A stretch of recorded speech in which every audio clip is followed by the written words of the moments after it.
هي الحلقات تحفظني بآيات من القرآن، هي الحلقات تملأني بحب المصطفى العدنان، هي الحلقات تحفظني بآيات من القرآن، هي الحلقات تملأني بحب المصطفى العدنان، وأخلص نيتي دوما لرب واحد ديان بروح ملؤها. Sure Feth tefsiri 8. ayetten başlayıp okuyumuz inşallah. Bismillah, elhamdülillah, ve salatu ve selamu ala Resulillah. Esselamu aleyküm ve rahmetullahi ve berekatuhu. Tüvende dehtanlığa İbn Kesir rahimahullah'ın Kur'an-ı Kerim tefsiri Uygur tercümesi Feth suresi 8. ayetten başlayıp okuyumuz inşallah. Euzubillahimineşşeytanirracim. Biz hakikaten seni kıyamet günü hakkı guvalık bergici, müminlerge cennet bilen hoş haber bergici, kafirlarını azaptın agahlandırıcı kılıp evettik. Sizlerin Allah'a ve onun peygamberine iman etişinler için, onu yani peygamberini uluğlışınlar ve hürmetlişinler için, etigende ve akşamda tesbih etişinler için biz peygamberini evettik. Şüphesiz ki ey Muhammed sallallahu aleyhi ve sellem, Hudeybiye'de sana Redvan bey'itini kılganla hakikaten Allah'a bey'et kıygan boludu. Allah'ın kolu ulanın kolunun üstüdüdür. Yani Allah ulanın kıygan bey'itini körüp durgucudur. Allah ulanı bey'et kıyganlık üçün mükafatlaydı. Kimi ki əhdini buzudiken, əhdini bozganlıqның zini onun özügü boludu. Allah bilen kıygan əhdisigi vapa kıyganlığa Allah büyük ecir ata kılıdır. Peygamber aleyhisselamның süpetleri doğrusuda.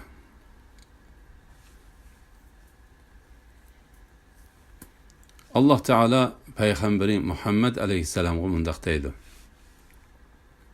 Biz hakikaten seni kıyamet günü halkka guvalık bergici, müminlerge cennet bilen hoş haber bergici, kafirlarını azaptın agahlandırıcı kılıp evettik. Bu ayetinin tefsiri Sure Ahzab'da bayan kılıngan. Sizlerin Allah'a ve onun peygamberine iman etişinler için, onu yani peygamberini uluğlışınlar ve hürmetlişinler için etigende ve akşamda tesbih etişinler için biz peygamberini evettik. Redvan bey'iti doğrusuda. Allah Teala peygamberi Muhammed aleyhisselam'a onun şan şeref ata kılış, onu uluğlaş ve hürmet sazavar kılış yüzüden mundaqtaydı. Şüphesiz ki ey Muhammed sallallahu aleyhi ve sellem, Hudeybiye'de sana Redvan bey'itini kılganla hakikaten Allah'a bey'et kıygan boludu. Bu vaqtda Allah Teala mundaq degen. Kimi ki peygamberge itaat kılıdiken, o Allah'a itaat kıygan boludu. Çünkü peygamber Allah'ın emrini yetkizidi.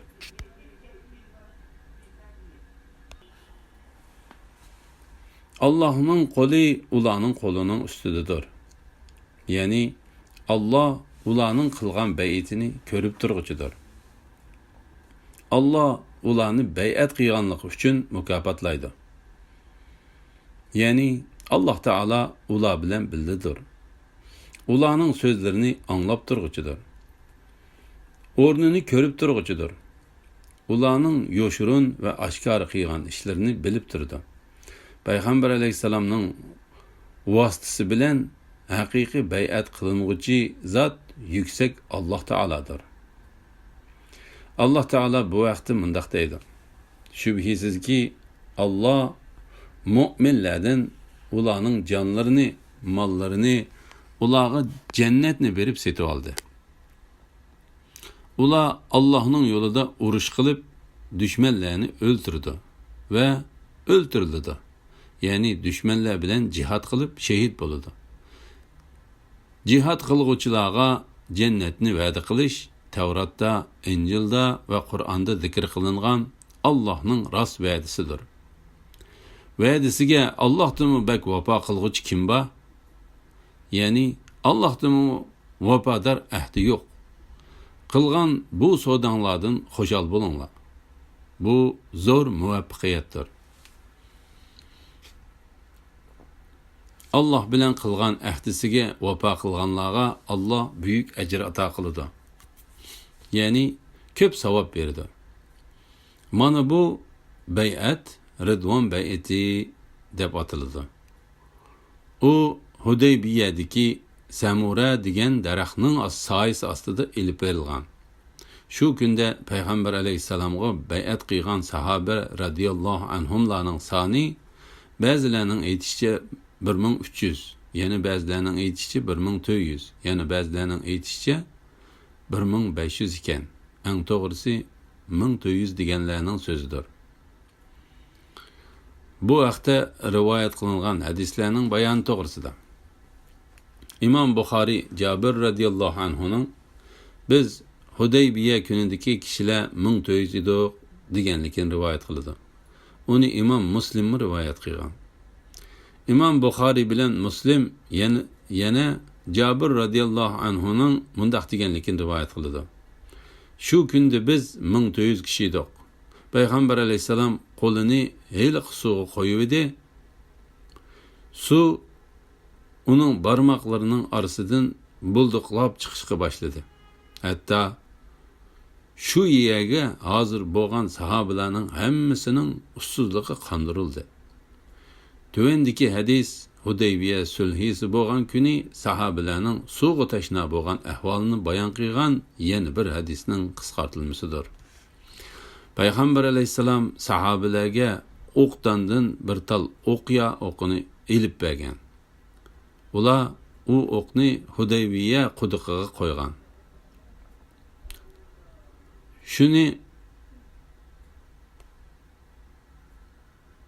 Shuning bilan suv bulduqlab etilib chiqqan. Bu suv ularning hammasining tashnaligini qondirgan. Jabir radhiyallohu anhuga sizlar shu kunda qancha kishi edinglar deyilganda u biz 1400 kishi edik.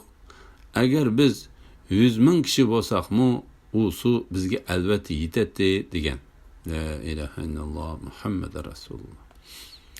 İmam Buxoriy va Muslim Jabir radhiyallohu anhuning yana mundaq deganligini rivoyat qildi. Ular 1500 kishi edi. İmam Buxoriy Qatadaning mundaq deganligini rivoyat qildi. Men Sa'id ibn Musayyabga Ridvan bay'atiga qatnashganlar qancha kishi edi desam, ular 1500 kishi edi dedi. Men Sa'id ibn Musayyibga Jabir ibn Abdullah radhiyallohu anhuma ular 1400 kishi edi dedi-go desam, Sa'id ibn Musayyib Jabirga Alloh taolo marhamat qilsin.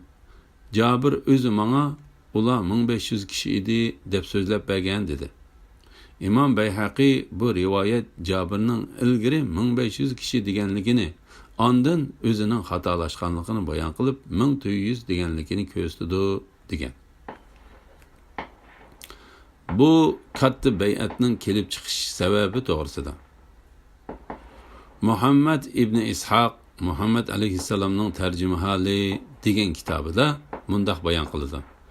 Payg'ambar alayhissalom Umar ibn Xattob radhiyallohu anhuni Makkaga avatib Qurayshning cho'nglariga o'zining nima uchun kelganligini yetkazish uchun elchilikka avatishga chaqirganda Umar ey Allohning payg'ambari, men haqiqatan Qurayshlarning menga biror ziyon zahmat yetkazib qolishidan qo'rqaman. Makkada Adi ibn Ka'bning avlodidan meni qo'g'daydigan birmi odam yo'q. Qurayshlar mening ularga bo'lgan adovatimni va qattiq qo'lliqimni bilib bo'ldi. Lekin men sana bir odamni ko'rsatib qo'yay. U Qurayshlarga men qaraganda aziz kishidir. U Osman ibn Affan radhiyallohu anhudir. Biz uni Abu Sufyonga va Qurayshning cho'nglariga avatayli. U ularga Muhammad urush uchun kelmadi, u faqat bu Baytullohni ziyorat qilish uchun, uning hurmatini ulug'lash uchun keldi deb xabar qilsin dedi. Shunda qilib Osman radhiyallohu anhu Makka ga ketdi. U Makka ga kirganda yoki kirishga oz qolganda uningga Aban ibn Said ibn As uchrashdi. U Osmanni oldiga mindirib, uningga toki u payg'ambar alayhissalomning elchiligini yetkazib bo'lganga qadar kepillik berdi. Ya'ni himoyasiga oldi.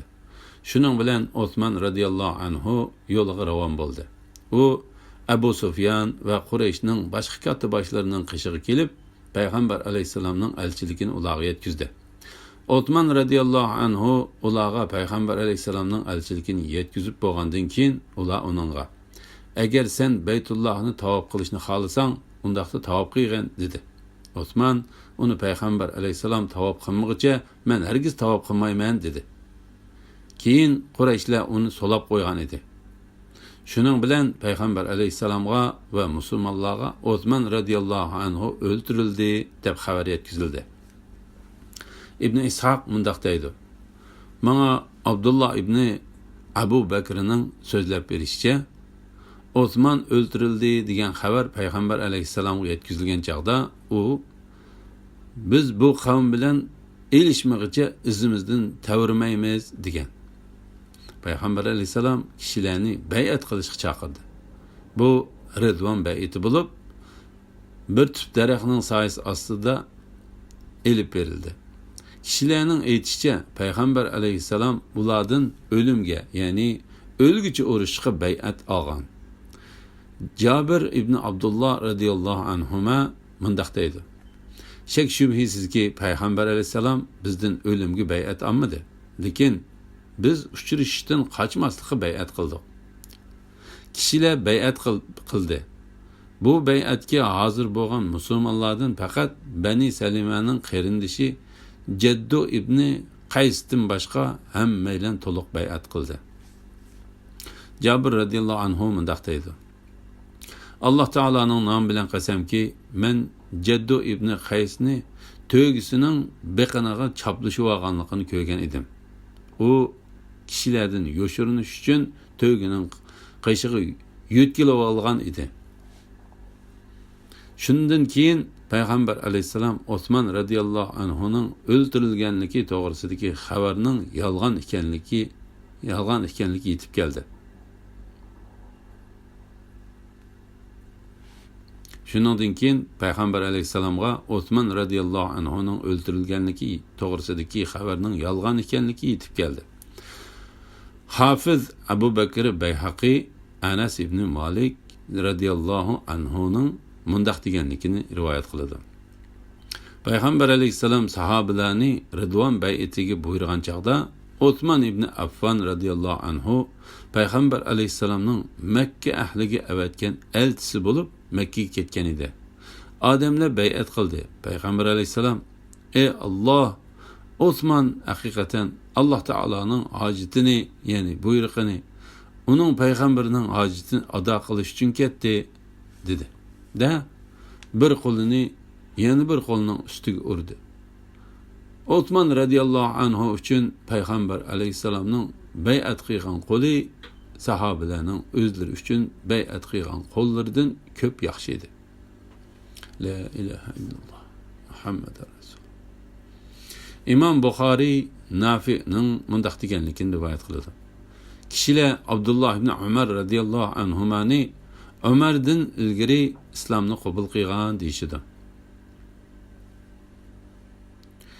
Amaliyotda bo'lsa ish undaq emas. Aslida Umar radhiyallohu anhu Hudaybiya sulhisi bo'lgan kuni ansarlardan bir odamning qishida qo'yib qo'ygan etini uning minib jihad qilish uchun uni akilishga Abdullohni avatgan. Bu vaqtda payg'ambar alayhisalom Eliq daraxtning yonida bay'at elayotdi. Umar radhiyallohu anhu bo'lsa buni bilmaydi. Abdullah radhiyallohu anhu otni akilish uchun ketib etib, uningga bay'at qilgan. Ondan otni akilishga borgan. U otni ilib Umar radhiyallohu anhuning qishig'iga kelganda Umar radhiyallohu anhu urush kiyimini kiyib o'tadi. U uningga payg'ambar alayhissalomning heliqi daraxtning qishida bay'at ilayotganligini xabar qilgan.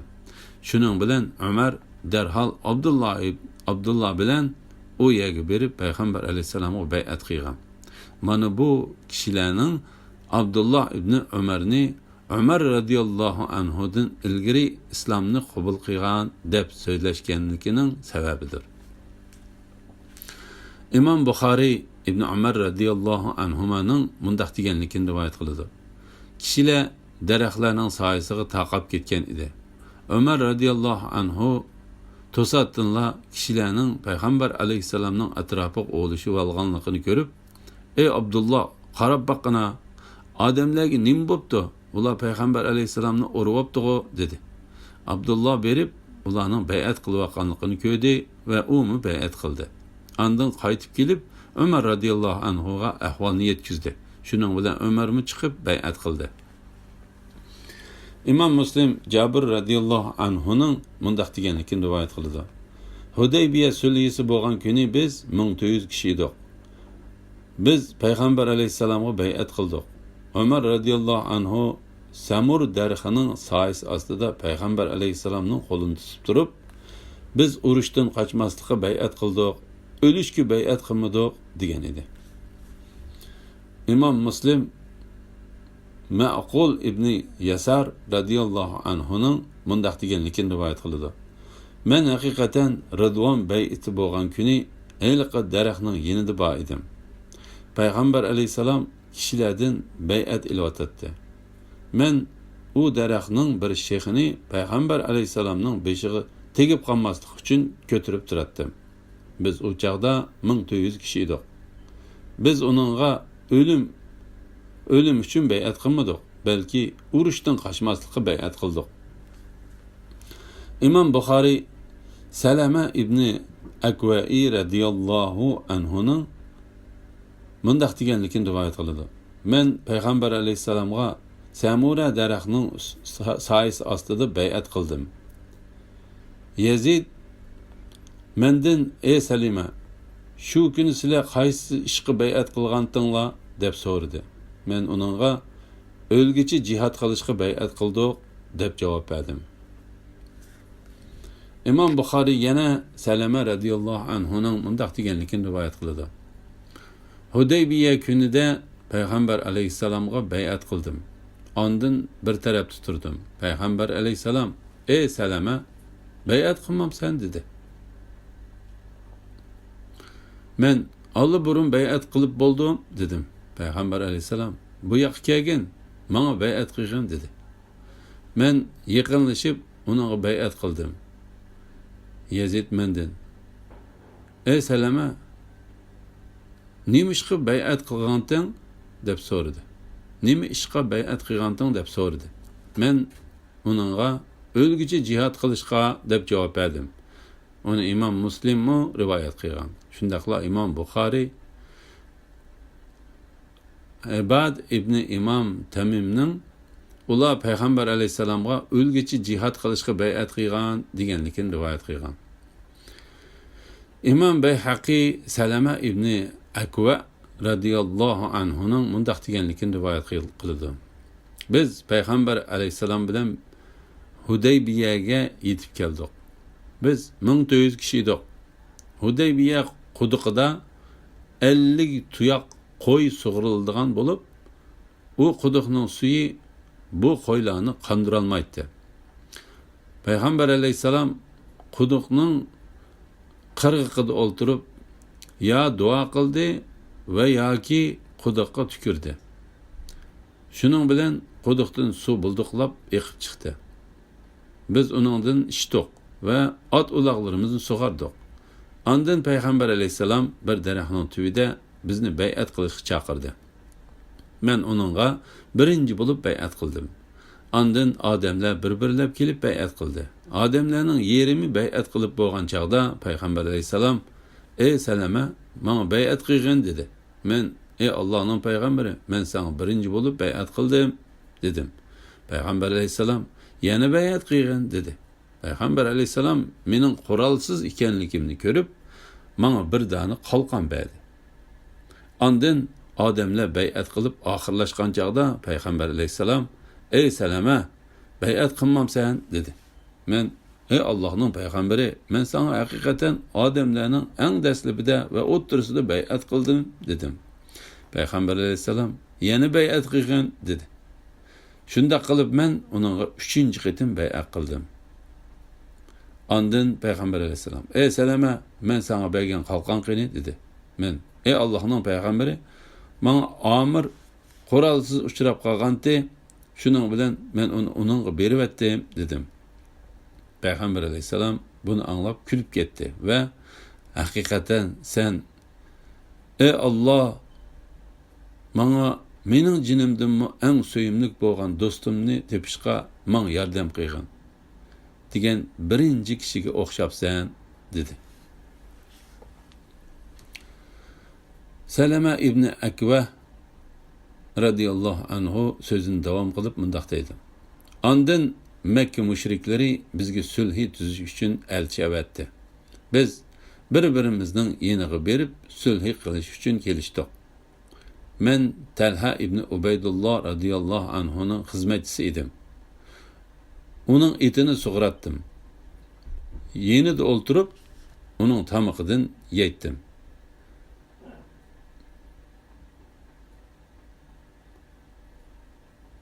Men ailemni ve mal mülkümni taşlap Allah ve onun peygamberinin razılık için hicret qilgan edim. Biz ve ahli Mekke sulhi kelishgandan keyin musulmonlar bilan müşriklar aralashib ketdik.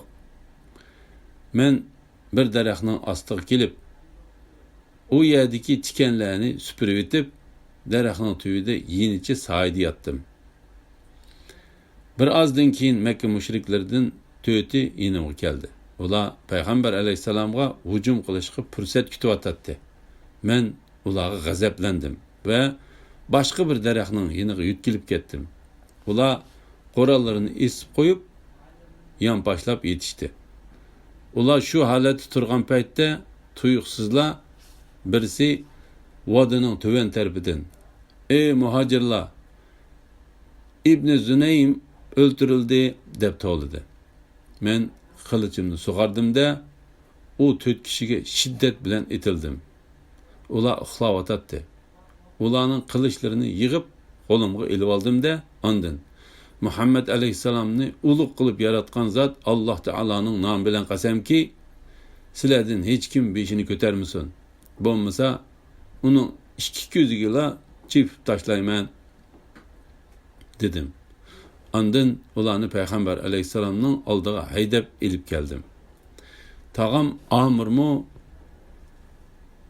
Ablat qabilasidan Mikraz ismlik bir mushrikni haydab kelyotdi. Biz ularni payg'ambar alayhissalomning oldida asirga tushgan 70 mushrikning qatoriga tizib to'xtatdik.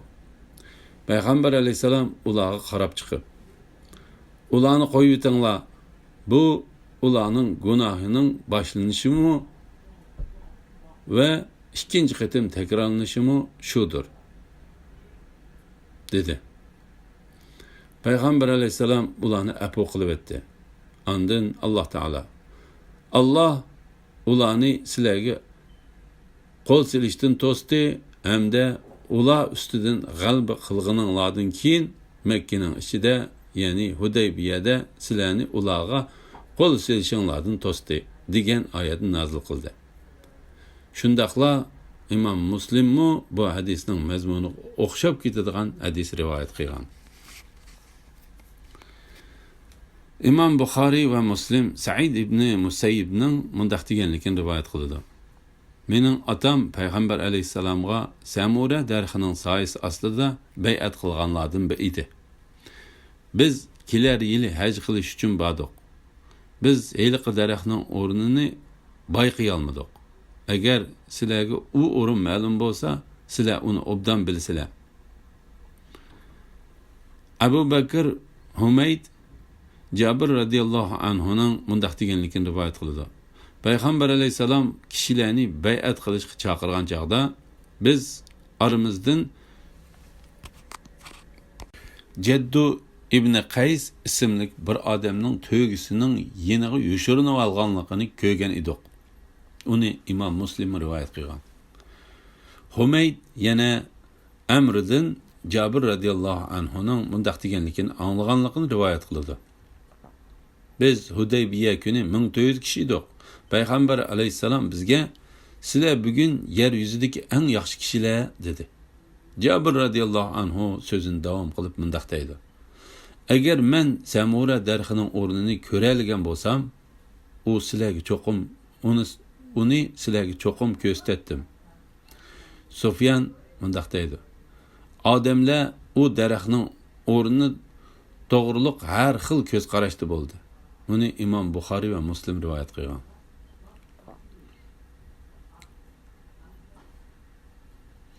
Imom Ahmad Jabir radhiyallohu anhudan Payg'ambar alayhisalomning mundaq deganligini rivoyat qildi.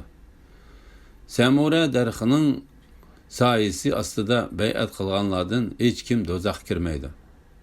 Abdullah ibn Ahmad Jabir radhiyallohu anhudan Payg'ambar alayhisalomning mundaq deganligini rivoyat qildi. Kimiki murar davoniga o'rlisa, uning gunohi İsrail avlodidan o'chirilgan gunohdek ko'p bo'lsa-mu, o'chirilib ketadi. Shuning bilan u davonga birinchi bo'lib o'rlaganlar, ya'ni Hazraj qabilasining otliq odamlar bo'ldi.